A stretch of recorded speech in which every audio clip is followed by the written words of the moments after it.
Baik. Assalamualaikum warahmatullahi wabarakatuh. Eh, jadi di sini kami mau ngejelasin soal salah satu model teori komunikasi massa.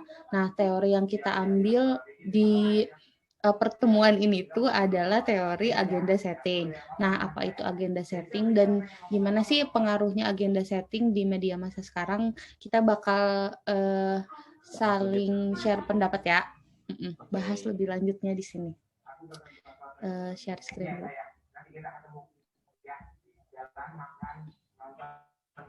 Ada nggak? Ada? Yes. Jadi Oke. teori tentang agenda setting itu merupakan salah satu teori komunikasi massa ya, kalau misalnya membahas tentang hubungannya dengan teori komunikasi.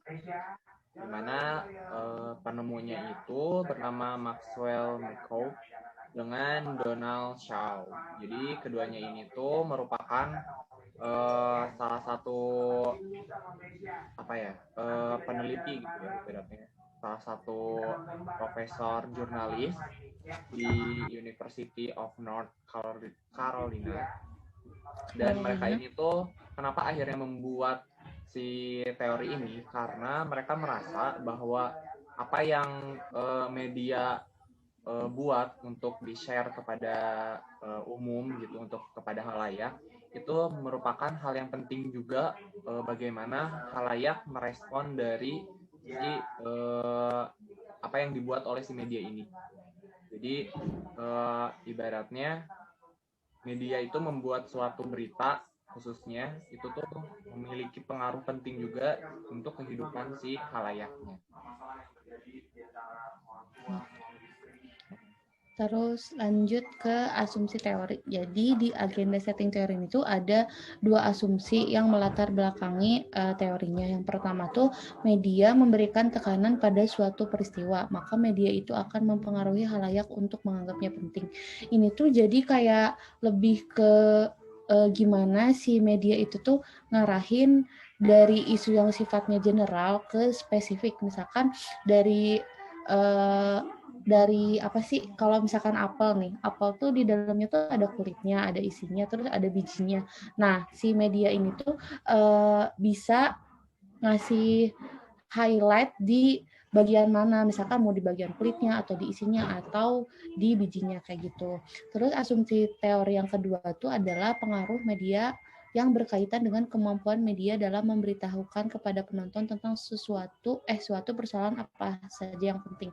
Ini balik lagi juga sih kayak apa yang dibilangin media itu penting tuh bisa jadi itu yang menjadi isu atau tren yang lagi dibicarain sama masyarakat gitu. Kalau menurut teori agenda setting teori ini kayak gitu. Terus ada isi teori agenda settingnya. Jadi itu kan tentang agenda setting itu menciptakan tentang public awareness ya, atau kesadaran masyarakat, di mana ini tuh menekankan sebuah isu tuh dianggap penting untuk dilihat atau difokuskan gitu. Jadi media itu membuat sesuatu suatu objek yang dimana masyarakat atau halayak itu harus memperhatikan si objek ini gitu. Setelah itu juga ada dua tingkatan ya untuk menyusun si agenda ini. Yang pertama tuh dilihat dulu nih isu-isu yang umumnya yang dianggap penting, yang mungkin di sini yang tadi Nisa bilang juga ya, di mana di masyarakat ini sedang menjadi isu yang dibicarakan. Nah, setelah itu dispesifikan oleh media bahwa apa sebenarnya isu yang penting gitu, apa isu yang menjadi khusus gitu kan. Itu ada di tingkatan yang keduanya. Benar-benar. Yang fungsinya, jadi agenda itu ada 3 proses ya, Miss ya? Ya benar. Yang pertama tuh ada agenda media. Agenda media tuh jadi ini lebih ke sudut pandang si medianya. Jadi si media ini tuh mau memprioritaskan isu apa aja sih yang mau dibahas dalam media atau agenda media mana yang mau diatur dan mau di-share ke halayak. Itu agenda media. Yang kedua tuh agenda masyarakat.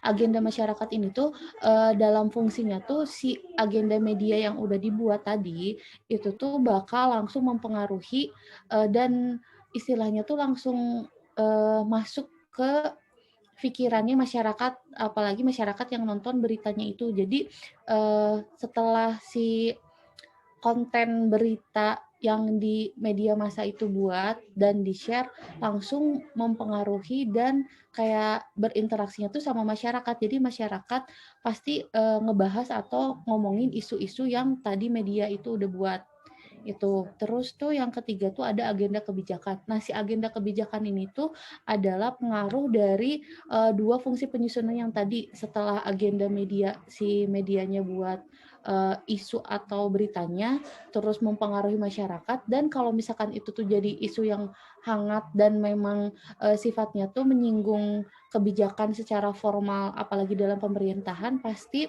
ujung-ujungnya tuh ada agenda kebijakan di mana ada perubahan ataupun ada perbaikan kebijakan baru dari isu yang lagi hangat itu. Nah, kayak gitu. Jadi ibaratnya awalnya memang dari media dibuatkan isunya, terus menjadi hangat oleh masyarakat, dan karena tidak ada pengarahan khusus untuk isu itu, akhirnya pemerintah turun tangan dan akhirnya membuat kebijakan itu ya. Ya, apalagi kalau misalkan di isu yang diangkat atau di beritanya tuh ada pro dan kontranya gitu loh, dan menyangkut masyarakat secara luas, itu pasti ada kebijakan-kebijakan yang tersinggung, dan ada bisa jadi juga ada peluang buat kebijakan itu tuh dibikin ulang atau diperbaikin kayak gitu. Oh iya, betul. Lanjut ya, ada kelebihan sama kekurangannya. Dan yes, pasti suatu teori ada kelebihan dan kekurangannya sih ya. Tuh. Salah satu kelebihan dari teori ini sebenarnya yaitu publik itu bisa mengetahui nih informasi tentang apa yang sedang hangat diperbincangkan. Ibaratnya kalau kita sering tahu masyarakat jadi up to date gitu ya, karena media akhirnya mengangkat sesuatu yang memang sedang hits atau sedang hype dibicarakan oleh sekitarnya gitu. Terus ada juga bahwa media itu bisa memberikan citra terhadap seseorang yang sedang diberitakan, baik itu positif atau negatif. Karena suatu berita tidak melulu tentang suatu isu fenomena yang terjadi di lingkungan kita doang, tapi pasti ada subjek atau ada seseorang yang dijadikan objek gitu ya, yang dijadikan hal yang diperbicarakan. Jadi pasti akan mempengaruhi bahwa penilaian kita terhadap si seseorang itu. Terus untuk contohnya tuh kayak ini nggak sih, kayak kalau ada pemilu tuh kan, kalau misalkan ada pemilu pasti media tuh sorotin si public figure. Itu public figure nggak ya, calon presiden atau wakil? Tokohnya lah. Nah, iya, si tokohnya itu mereka pasti sorot lebih banyak, dan media tuh punya ini kayak punya wewenang, atau bukan punya wewenang deh, punya kesempatan untuk memberikan citra ke si tokohnya itu tuh, dan kayak mereka mau mengagendakan untuk citra positif bisa, ataupun negatif tuh bisa, tergantung si medianya itu sendiri mengagendakan si tokohnya itu mau kayak gimana.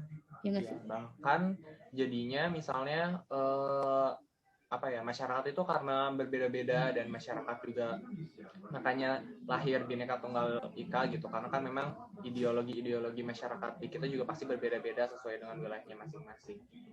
Dengan adanya agenda setting dari media sendiri untuk memperlihatkan tokoh-tokoh dari setiap partai gitu ya, kalau kita ambil tentang politik, akhirnya membuat setiap masyarakat juga memiliki ibaratnya kayak ketertarikan tersendiri gitu loh dengan partai mana yang sebenarnya patut dia pilih gitu, yang akhirnya kadang kan kita seringnya ngelihat ada di daerah sini sukanya dengan siapa, daerah sini ada yang sukanya dengan siapa, itu karena sesuai dengan agenda setting dari medianya menggambarkan bahwa seperti apa si partai-partai itu tuh mencirikan simbolnya gitu ya, mengirimkan simbolnya bahwa miripnya tuh dengan orang-orang yang seperti apa, hingga akhirnya banyak ibaratnya followersnya lah gitu. Benar-benar. Oke, lanjut ya, bahwa ada juga kekurangan dari teori ini, yaitu tentang kebenaran dalam realitas mengenai berita yang diliputnya, karena kadang suatu media itu benar memberikan gamblang gitu ya, kebenaran yang terjadi di dalam suatu isu tersebut gitu. Yang di sini kadang membuat masyarakat ibaratnya jadi tambah resah gitu ya kan. Ya jadi akhirnya membuat ibaratnya masyarakat jadi mengkhawatirkan tentang isu yang dikabarkan oleh media ini. Itu tuh jadi karena ada ini nggak sih, karena ada kayak dalam buat sebelum berita di-share ke masyarakat tuh kan ada proses jurnalistiknya, di mana si wartawan cari berita, terus tuh ada editingnya dari pihak beritanya itu sampai ke berita itu tayang tuh kayak bakal ada beberapa langkah dulu yang dilewatin, terus yang nyampe tuh tidak sepenuhnya tuh benar ataupun tidak benar, kayak gitu nggak sih? Ya, betul. Jadi dalam prosesnya pasti menemukan suatu fakta-fakta yang dimana dianggap menarik sama jurnalisnya, dan itu tidak begitu banyak diketahui oleh masyarakatnya. Jadi akhirnya ya ada ketimpangan yang membuat masyarakatnya ada yang resah, ada yang suka, kayak gitu kan. Nah, itu tuh soal agenda setting teori ya. Jadi yang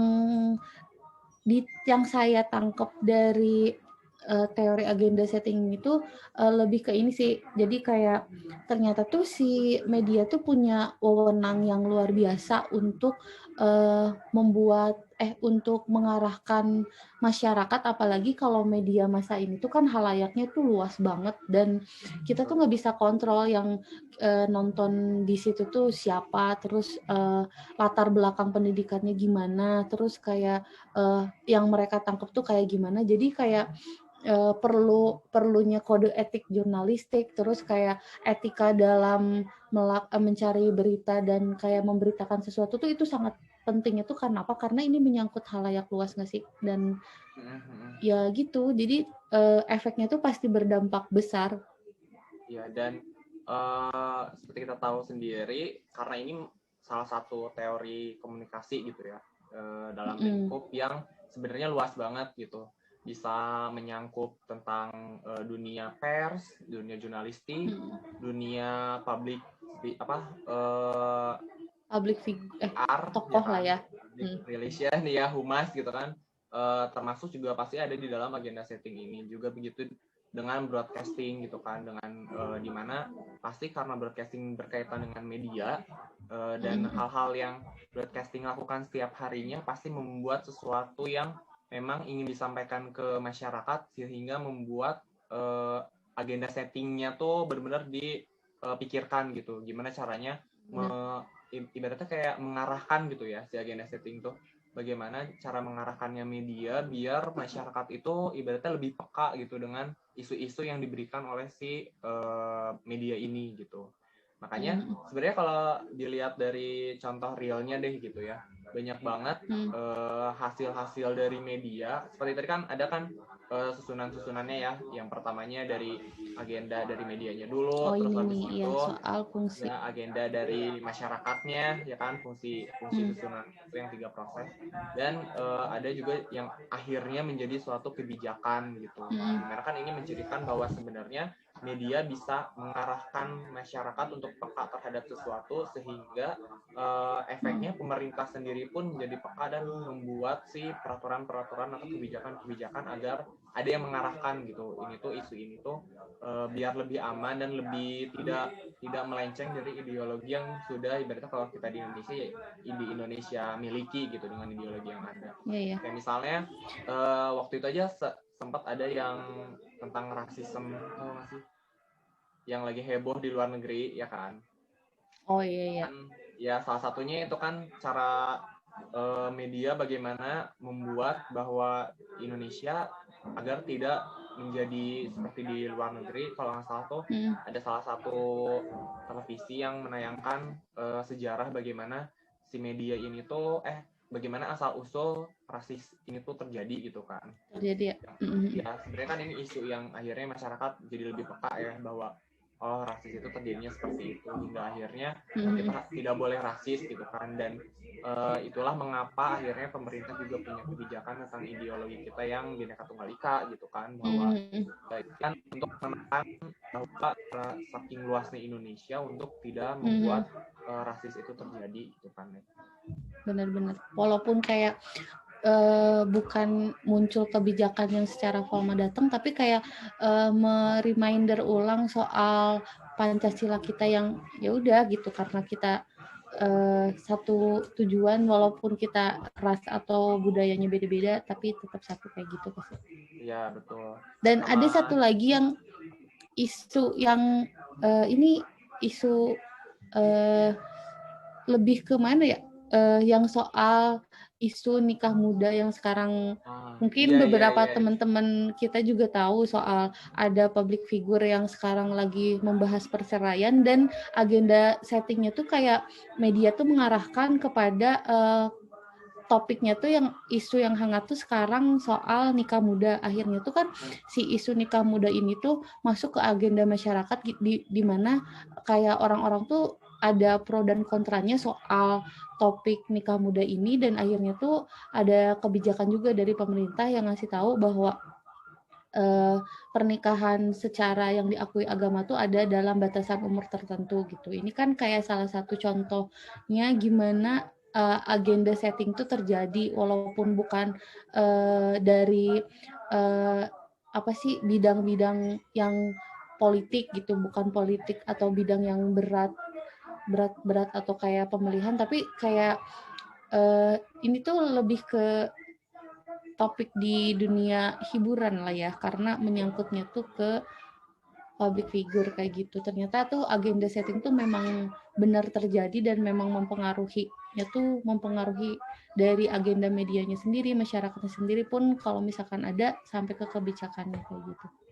Ya sebenarnya kan ini salah satu program pemerintah, seperti yang kita tahu ya, kayaknya udah lama banget, lupa sebenarnya tahun berapa, bahwa untuk menekan populasi di Indonesia sendiri kan makanya diadakan yang keluarga berencana kan, di mana satu keluarga hanya memiliki 2 anak saja gitu kan. Itu salah satu step untuk menurunkan populasi di Indonesia gitu ya, agar tidak semakin, karena mungkin masyarakat kita juga masih perekonomiannya belum cukup baik gitu kan, makanya belum menjadi bisa lebih baik lagi, makanya ya berarti ditekan dulu populasinya gitu ya, mengurangi populasi yang sudah ada. Nah dengan adanya pernikahan muda sebetulnya kan jadi salah satu hal yang membuat populasi yang nambah gitu kan, terus mana perekonomian kita juga belum begitu baik.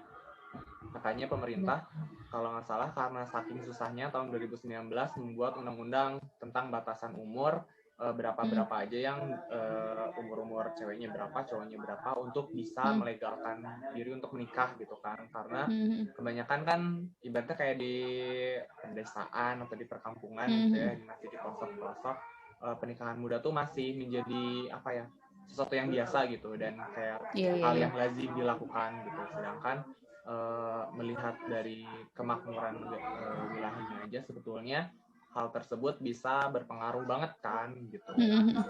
Dan dengan cara agenda setting membuat akhirnya salah satunya kan tentang isu perceraian artis yang memang di bawah umur itu kan nikahnya gitu ya, masih belum masuk di dalam undang-undang lah untuk mereka menikah. Memang saat itu kalau nggak salah mereka menikah tuh belum ada undang-undangnya sih. Karena undang-undang itu memang ini salah satu contoh dari jadi karena isu mereka menikah muda, dan yang menikahnya juga kan tokoh ya maksudnya salah satu yang menjadi tokoh di Indonesia gitu, anaknya tokoh di Indonesia, yang akhirnya menjadi isu yang hangat banget di masyarakat tentang nikah muda, it's fine gitu kan. Tapi kan pemerintah menganggap itu tidak begitu bagus untuk populasi Indonesia. Akhirnya dibuatlah undang-undang tahun 2019 melihat dari kasus yang menikah muda ini. Iya benar. Iya sebenarnya kan bukan satu aja ya, maksudnya bukan dua pasangan ini doang, tapi backgroundnya tuh pasti masih banyak lagi isu-isu. Kenapa isu ini muncul ya pasti karena ada beberapa tokoh yang berpengaruh yang akhirnya tuh ngasih isu dan berdampaknya tuh ke masyarakatnya tuh ada timbul isu kayak gitu kan. Ya, bener sih. Dan kayak setelah mendalami teori agenda setting ini tuh ternyata tuh fungsinya agenda setting teori ini tuh bagus ya buat kayak nge-reminder orang kalau misalkan udah ada isu tertentu, oh ternyata kita tuh udah punya loh kebijakan kayak gini, ya tinggal kita aplikasikan lagi secara benar. Jadi bukan secara teoretikalnya doang, tapi praktikalnya juga. Dan ternyata agenda setting ini tuh walaupun hanya teori, ternyata tuh memang kejadiannya tuh ya beginilah adanya, apalagi di dunia broadcasting sama dunia media massa ya memang benar terjadi walaupun enggak semuanya, tapi ada beberapa yang benar-benar relate sama teorinya. Karena secara tidak langsung sebetulnya gitu ya, media massa kan berkaitan banget dengan dunia broadcasting ya. Dan agenda setting tuh sangat berperan penting juga ternyata di dunia broadcasting gitu. Bagaimana cara kita untuk membuat, maksudnya ini juga jadi apa ya, peringatan juga sih ya buat kita gitu. Dimana kalau kita membuat suatu program atau kita mau membuat suatu informasi untuk masyarakat, harus diingat juga bahwa ada impact yang pasti hasilnya akan berkelanjutan gitu kan. Dan ini tuh urusannya tuh sama halayak gede gitu, bukan cuman ruang lingkup kita doang gitu. Kalau misalkan ngomongin media massa. Nah gitu aja, ada tambahan lagi? Udah cukup. Semoga apa ya, pembahasan kita hari ini bisa membuat pengetahuan baru juga sih ya buat teman-teman semua. Terus bisa menjadi insight lah bagaimana cara agenda setting hubungannya dengan komunikasi massa dan hubungannya dengan broadcasting gitu kan jurusan kita. Dan kalau misalkan ada pernyataan ataupun pendapat kita soal sesuatu yang tadi dari awal sampai akhir dibahas dan ternyata tuh kurang tepat, bisa langsung ini aja dikasih tahu dan dibenarkan lah, karena kita juga di sini prosesnya belajar dan lagi menangkap apa itu teori salah satu teori komunikasi di sini gitu. Jadi kita bakal bahas dengan feedback yang dikasih tahu sama teman-teman. Oke, gitu aja teman-teman soal pembahasan teori agenda setting, di mana ini tuh merupakan teori komunikasi massa. Sampai ketemu lagi di pembahasan teori-teori atau model komunikasi lainnya. Oke, assalamualaikum warahmatullahi wabarakatuh.